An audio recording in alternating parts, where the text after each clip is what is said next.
bienvenue dans cette édition. Nous aurons sans doute beaucoup de choses à vous dire dans ce magazine. Nous allons d'abord voir les grands titres. D'abord, nous parlons de la CAF. Et justement, est-ce qu'il est logique que la Confédération africaine de football mette le Cameroun en sursis pour la CAN 2019 ? Deuxième grand titre de cette édition, nous partirons en Inde pour parler des jeunes et il sera aussi question des éliminatoires du Mondial 2018 en Russie. Et puis, troisième titre, la CAN de Maracanã à Bamako et le club de Porto, Portugal, qui jubile avec ses 3 joueurs issus du continent. Nous verrons leur portrait dans ce magazine. Avec nous sur le plateau, d'abord, nos invités. Il y a Guillermo Richemont, qui est ivoirien et président de l'association D'un terrain pour tous. Bonsoir, Guillermo. Bonsoir, José. Et puis nous avons un journaliste avec nous. Il est originaire du Sénégal, mais spécialiste du football africain. C'est Babacar Diarra. Bonsoir, Babacar, José, bonsoir. bonsoir. Et puis bien sûr notre éditorialiste, M. Noureddine Sali. Noureddine, bonsoir.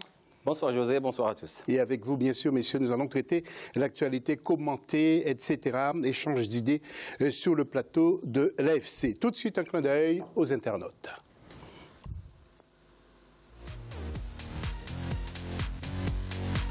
Et c'était plutôt un clin d'œil aux internautes, pas le foot international, ce sera pour tout à l'heure. Alors, la question, comme chaque lundi, que vous inspire la CAF dans sa nouvelle politique de prise de décision? Vous n'hésitez pas, comme d'habitude, Facebook Africa24 ou sur Twitter avec l'hashtag Africa24. Nouveau jingle et nous allons ouvrir les premières pages de ce magazine.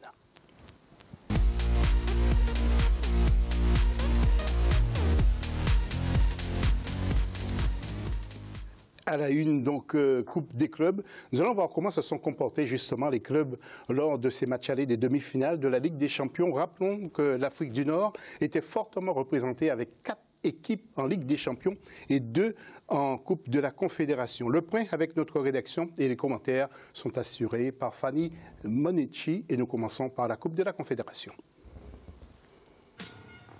Les demi-finales allées de la Ligue des Champions et de la Coupe de la Confédération africaine de football se sont jouées le vendredi 29 septembre et le dimanche 1er octobre 2017. D'abord la Coupe de la Confédération avec le club africain de la Tunisie face au Sud-Africain Supersport United qui jouait à domicile. Rencontre qui s'est soldée par un nul de 1 but partout. Le second match de ces demi-finales a été à l'avantage du tout-puissant Mazembe de la République démocratique du Congo qui a battu à domicile son hôte, le FAI Union Sport de Rabat, par 1 but à 0. Le score a été ouvert à la 14e minute par l'attaquant Ben Malango, aidé par une bonne passe de Issama Peko, le défenseur latéral droit. Pour la Ligue des Champions maintenant, outre le match nul entre USM Alger et Wydad Athletic Club 0-0, à noter la victoire de l'Étoile du Sahel de la Tunisie par 2-1 face au club égyptien Al Ahly, qui a accueilli le dernier match de ces demi-finales de la compétition. Les phases retour sont prévues ce 20 octobre 2017. Le suspense demeure. Et tout de suite, nous allons voir le tableau de la Ligue des Champions dans un premier temps pour confirmer les résultats de l'USM Alger qui a fait match nul avec Wydad Athletic Club 0-0 et l'Étoile sportive du Sahel de la Tunisie, Al Ahly d'Égypte sur le score qui bat les Égyptiens sur le score de 2-1. Que vous inspirent déjà ces premiers résultats en Ligue des Champions, Noureddine Sali? Oui, si tu permets, mon cher José, comme on en a parlé tout à l'heure, c'est que moi je suis vraiment navré qu'il y a un déséquilibre dans l'échiquier, dans la géographie de notre football sur notre continent. C'est qu'il y a un déséquilibre maintenant. On trouve 4 équipes de Nord-Afrique. Tu vas me dire... Est-ce que c'est en quelque sorte on retrouve un peu l'Espagne? Comme en Europe, on retrouve l'Espagne avec ses équipes qui marche fort, l'Allemagne aussi, l'Angleterre. Non, c'est un peu ça, ce déséquilibre. Dans le passé récent, il y avait vraiment une suprématie, voire une présence des équipes, il y avait un nivellement, vous voulez dire. Des pays qui représentaient le football sur notre continent. Quand on parle du Ghana, quand on parle du Nigeria, quand on parle du Cameroun, quand on parle de la Côte d'Ivoire, c'est des griffes, ce n'est pas des pays qui apprennent ce que ça veut dire le football. Est-ce qu'il y a une explication à ça, messieurs? Pour moi, le constat est clair. Nous sommes, on va dire, en fait, du côté de l'Afrique de l'Ouest, nous sommes en totale régression. Alors, le championnat ivoirien est un championnat qui est très bon, mais on a toujours 1 ou 2 équipes qui se tirent du lot. Donc, s'il y a un problème d'organisation, c'est un problème d'ambition et de vision. Alors, quand on veut jouer une coupe africaine, il y a une certaine organisation qu'il faut avoir. Et ma foi, aujourd'hui, à part en Côte d'Ivoire, la SEC et peut-être l'Africa qui essaye Mais la SEC ne va pas trop loin non plus. Hein.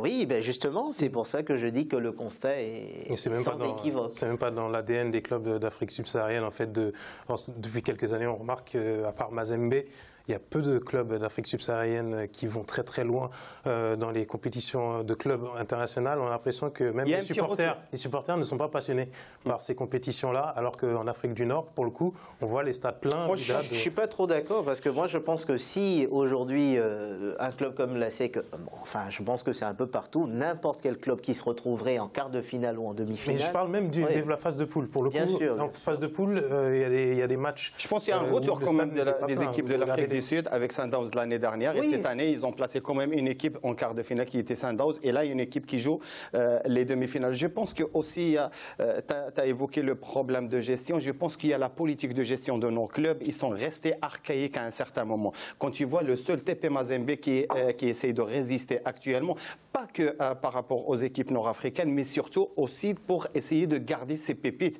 Je pense qu'il y a la formation. On est pillé des clubs subsahariens, comme tu viens de le citer. Ils sont pillés très très jeunes par leur talent. Donc, ils essaient au moins de subsister ou bien d'exister sur l'échiquier national intérieur qu'aller s'exporter ou bien donner autre chose sur l'aspect continental. Ok, nous allons voir juste la Coupe de la Confédération aussi, les résultats, avec, comme disait Noureddine Sali, le TP Mazembe qui a pris un avantage sur le Marocain de Fous Rabat, 1-0, et puis le Super Sport United de l'Afrique du Sud qui a fait match nul avec le club africain de Tunis sur le score de 1-0. Mo, vous voulez rajouter quelque chose avant d'enchaîner? Non, bon, enfin, je suis, on va dire, je suis d'accord, mais bon, moi je reste persuadé que c'est une question de vision, d'ambition.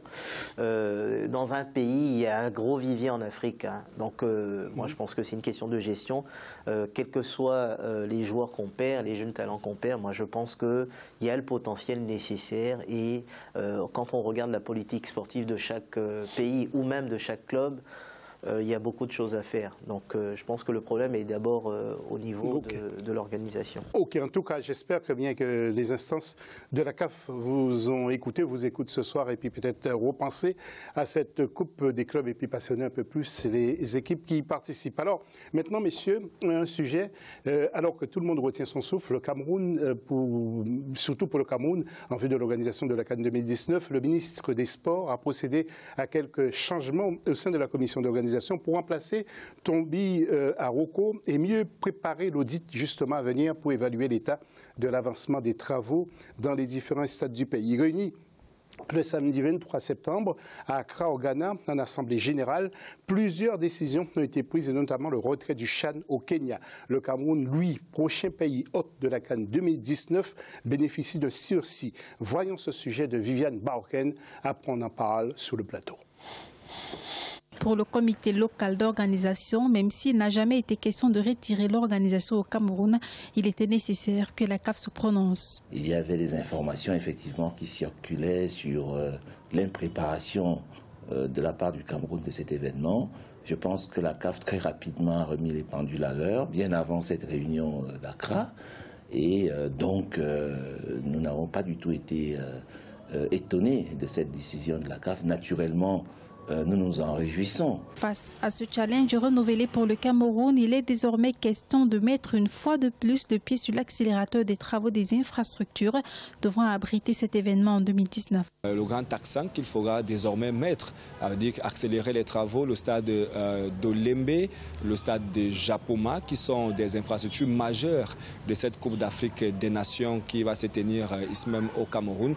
Donc accélérer les travaux avec notamment ces entreprises qui sont à pied d'œuvre. Donc on devra désormais être plus vigilant que jamais.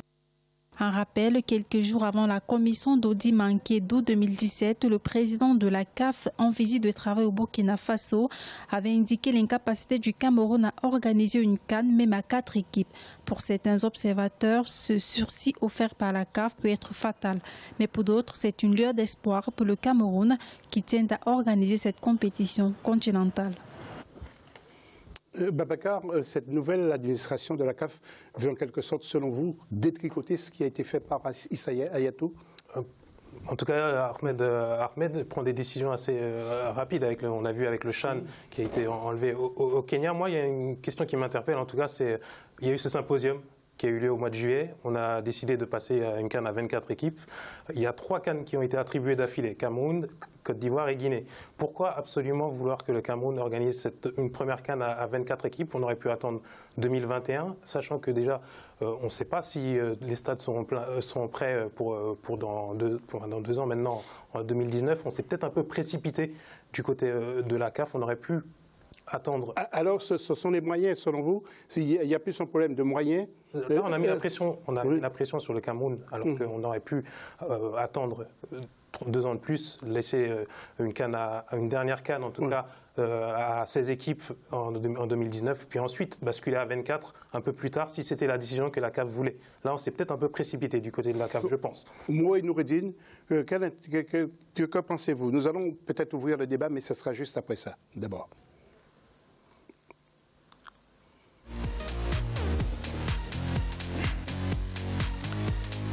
Alors, messieurs, à vous la parole. Vous pensez qu'on en veut au Cameroun aujourd'hui, à Issa Hayatou en particulier? Non, je ne pense pas qu'on en va au Cameroun lui-même. Je pense qu'il y a un règlement de compte sous-entendu entre les 2 directions qui étaient là, puisque Issa Hayatou et sa direction qu'ils ont attribué les 3 prochaines. Donc, moi, je suis pour développer notre football et passer à 16, et passer à 24, et passer à 32. Pourquoi pas si on a les moyens, si on a les compétences? Pourquoi pas? Mais je pense que dans cette histoire-là, c'est que la première victime, c'est le Cameroun. C'est que l'attribution, c'était sur des bases et des critères bien définis pour jouer à 16. On a les moyens, on est en train de se préparer pendant 2 ans. Pourquoi pas passer progressivement à 16 et à 24 et donner un sursis à des pays qui vont organiser? Oui, mais je vous dirais, il ne faut pas oublier que la Côte d'Ivoire, on va avoir le même problème. En Guinée, on va avoir le même problème. Oui, mais Noureddine, on vous répondra qu'il y a des petites nations aussi, comme l'Éthiopie, comme d'autres que j'oublie, comme le Rwanda, qui voudraient aussi bien y participer. En plus, les éliminatoires sont déjà commencés. C'est ça qui est fou. On a pris une décision alors que les éliminatoires sont lancés. Un mot, pourquoi pas ces équipes aussi? Et voudraient bien y participer quand même à la fête du football africain. Oui, on a vu l'Éthiopie. L'Éthiopie n'est pas si mal quand même dans les compétitions. Oui, Luxembourg, elle aussi, elle veut bien participer en Coupe d'Europe. Hein. Donc le problème, il est universel. Il n'y a pas ici. Oui, voilà. Je pense qu'on pourrait dire que ça soit 24, 28, 32, c'est pas la question. On joue sur quoi? On joue avec quoi? Quand on organise une compétition, c'est aussi le ministère du Tourisme, c'est aussi les hôtels, c'est aussi la restauration. On a vu récemment en Côte d'Ivoire quelques petits problèmes. C'est bien passé, les Jeux de la francophonie. Mais on a eu des soucis au niveau de l'organisation, de la restauration, des gens qui ont manifesté. Mais la fête a été belle. Mais pour revenir au comportement, aux décisions que prend la CAF en ce moment par rapport, par exemple, au Cameroun, de mettre le Cameroun en souci. Je vais parler... Est-ce qu'on a le sentiment qu'il y a d'autres pays qui surveillent, qui guettent? C'est le sentiment qu'on a. Oui, bon, enfin, moi déjà, je vais revenir sur le conflit entre les 2 directions. Pour moi, déjà que Samuel Eto'o rencontre Ahmad au Zaïre et discute avec lui et on ne sait pas si c'est par rapport à cet entretien, on sait qu'ils sont amis, décide quand même de maintenir. On ne peut pas maintenir une compétition quand il y a un audit qui est manqué. On ne peut pas maintenir... Alors, moi, je vous arrête, je ne suis pas là pour défendre le Cameroun non plus. Mais regardez les images. Vous allez voir quand même que les stades du Cameroun ne sont pas quand même si mal. On a bien avancé dans les travaux. Regardez, nous allons voir ces images. Le Cameroun n'est pas si en retard que ça, messieurs. Non, le problème, ce n'est pas sur le problème de terrain au Cameroun.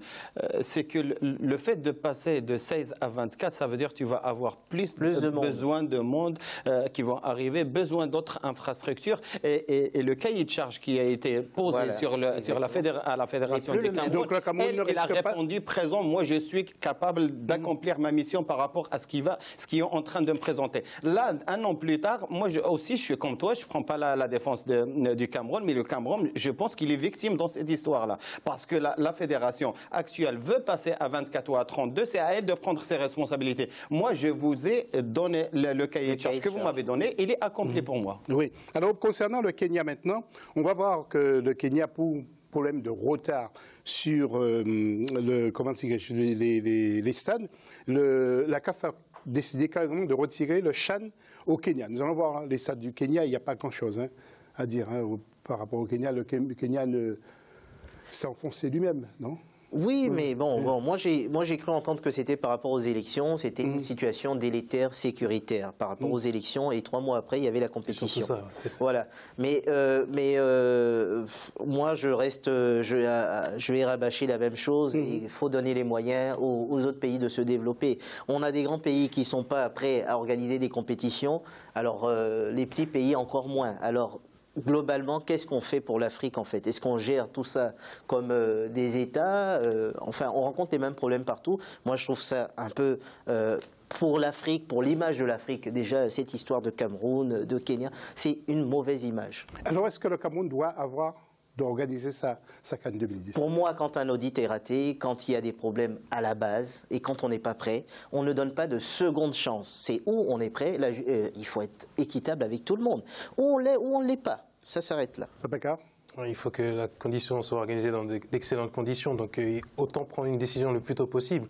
Là, s'ils peuvent organiser l'audit très rapidement dans les prochains mois, parce que 2019 va arriver très rapidement et il va falloir que la compétition se déroule très bien. On ne va pas changer à la dernière minute comme en 2015 avec la Guinée équatoriale qui, bon, à ses stades. C'était un autre cas. Bon. Voilà, mais bon, il faut éviter ce genre de situation. Quoi. Non, José, franchement, moi, je n'ai pas envie de donner encore des images que les Européens ou bien les Occidentaux comment prendre par une référence négative pour se référer à des actes. Si on parle des terrains africains, si on parle de la gestion africaine, si on parle de l'organisation africaine. Je suis pour le développement de notre football. Je suis pour passer, comme tu viens de le dire, de passer à 24 pour donner la chance à d'autres équipes de participer et de goûter cette fête qui est la plus attendue en Afrique. Mais il faut étudier, il faut prendre du temps de prendre les vraies décisions pour donner l'organisation à un pays, même si il est actuellement, c'est vrai que les trois organisations a été délivrées dans l'ancienne direction, mais je pense, vous, comme direction qui est nouvelle, essayez d'accompagner ces pays-là à gagner leur pari et à réussir leur fête. Je voudrais juste ajouter quelque chose. Rapidement, parce qu'on va remettre aux antennes. Moi, je prends le cas de Michel Platini avec l'UEFA. On peut aussi permettre à d'autres petites nations de football une co-organisation, mais aussi de dire, voilà, ces pays-là participeront. Pays d'Afrique de l'Est, on exige qu'il y ait éventuellement une co-organisation. Une co-organisation ou une co-participation. Une participation aussi des pays qu'on sait, le Malawi et autres, même d'autres pays qui ne viendront jamais en Coupe d'Afrique. On peut dire, bon, ces pays comme l'UEFA le fait avec Michel Platini. Voilà, mais merci messieurs pour votre analyse, votre point de vue sur ce dossier camerounais avec la CAF. C'est la fin de la première partie de cette émission. On se retrouve juste après la pause. À tout à l'heure.